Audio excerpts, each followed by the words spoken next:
Je vais vous raconter une histoire qui m'est arrivée quand j'étais un peu plus jeune. Du coup, je suis éleveur. Je suis, j'ai mes brebis et avant j'étais berger. Du coup, je gardais les brebis des autres. Et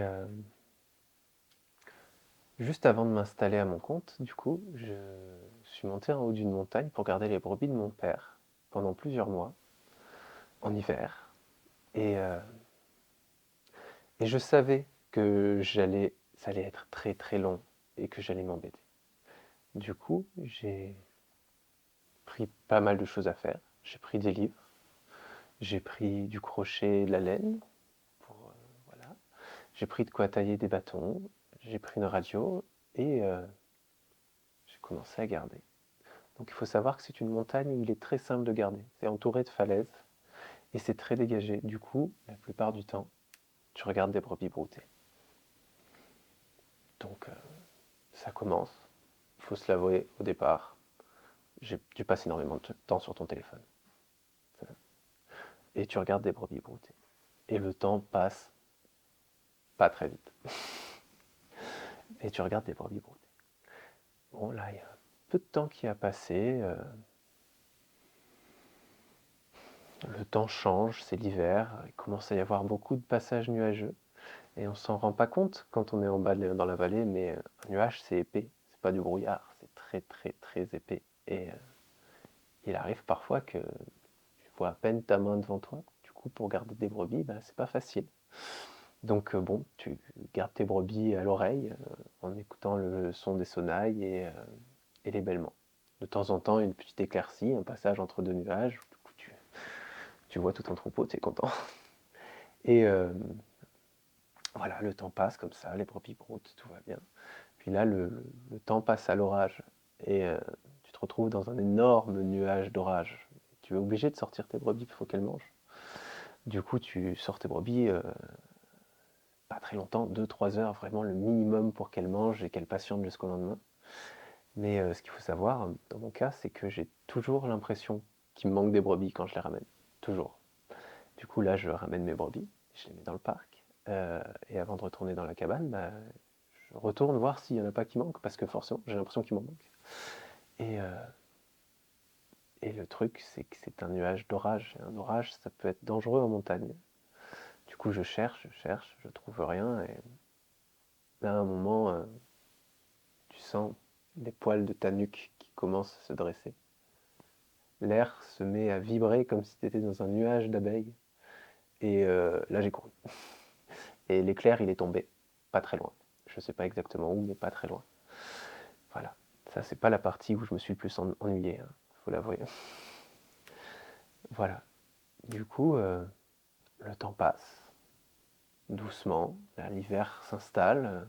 Les mélèzes passent de vert à jaune, puis roussissent, puis perdent leurs aiguilles. C'est le monde autour de toi gèle petit à petit. Même pendant la journée, ça ne dégèle pas. Les cristaux de givre recouvrent la montagne. Bon, les brebis, ça ne les dérange pas plus que ça, mais voilà, le monde commence à blanchir autour de toi. Tu commences à garder en combinaison de ski parce qu'il fait vraiment très très très froid. Et en même temps, le temps s'éclaircit parce que le froid a cet effet que on voit de plus en plus loin quand il fait froid. Et là, un matin, tu vois le soleil se lever au-dessus de la mer, avec le soleil qui se reflète sur la mer. Du coup, tu vois un champ doré à l'horizon. Voilà. Là, tu tailles des bouts de bois. Moi, personnellement, j'ai fait des arcs pendant cette période. J'en ai fait 2 ou 3. Voilà. Et, euh, et tu regardes des brebis qui broutent. Là, le temps devient sacrément long. Vraiment très très long. En plus, tu t'ennuies beaucoup parce que les activités que tu as amenées te lassent. Du coup, le temps se rallonge encore. Du coup, voilà. Le temps passe et les brebis broutent. Là, on arrive. L'hiver s'est bien installé, le temps a beaucoup passé. Tu fais du crochet pour te tenir les mains au chaud et puis pour t'occuper parce que c'est toujours pareil, hein. Le temps passe très très longuement, les brebis continuent à brouter, il y a toujours de l'herbe. Il tombe une petite neige en haut de la montagne, mais tout petit peu, juste de quoi blanchir les sommets environnants et la montagne sur laquelle tu es, mais pas assez pour te forcer à redescendre. Du coup, tu fais du crochet, tu fais un bonnet, Puis t'as qu'une pelote de laine, du coup tu le défais, puis tu le refais. Tu fais ça pendant un certain moment. J'ai fait beaucoup de bonnets. J'ai fait beaucoup de bonnets, je suis devenu pas trop mauvais, je l'en ai gardé. Mais là, le temps est très, très, très, très long. Le temps continue de se rallonger petit à petit. Chaque jour paraît plus long que le précédent. Et je ne sais pas si vous voyez ce qui se passe quand on part en vacances. Moi, j'ai l'impression de mettre des lunettes de vacances. Et d'un seul coup, j'ai l'impression que le monde est beau parce que je pars en vacances et que c'est les loisirs, quoi. Et vous prenez cette sensation, vous la multipliez par 10, et vous avez une idée de ce qui se passe quand votre cerveau vrille de trop d'ennui, d'une overdose d'ennui en fait. Là, à un moment, je suis parti garder un matin et le monde était beau, vraiment merveilleux. Les montagnes étaient blanches, on voyait extrêmement loin, le soleil se levait sur la mer et le monde était beau. Et là, le temps n'est plus long du tout, le temps n'existe plus. On est en haut d'une montagne, tout est merveilleux. Et, et les brebis broutent. Mais c'est plus un problème. Voilà, après la neige est tombée vraiment pour de bon cette fois, 70 cm. J'avais pas regardé la météo et j'aurais dû. Et ça a été un peu plus compliqué pour redescendre.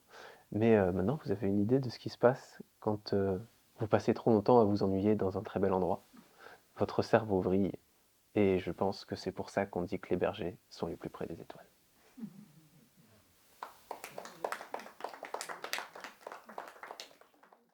Humaine, humaine, quand c'est inhumain, c'est une chaîne humaine qui me tend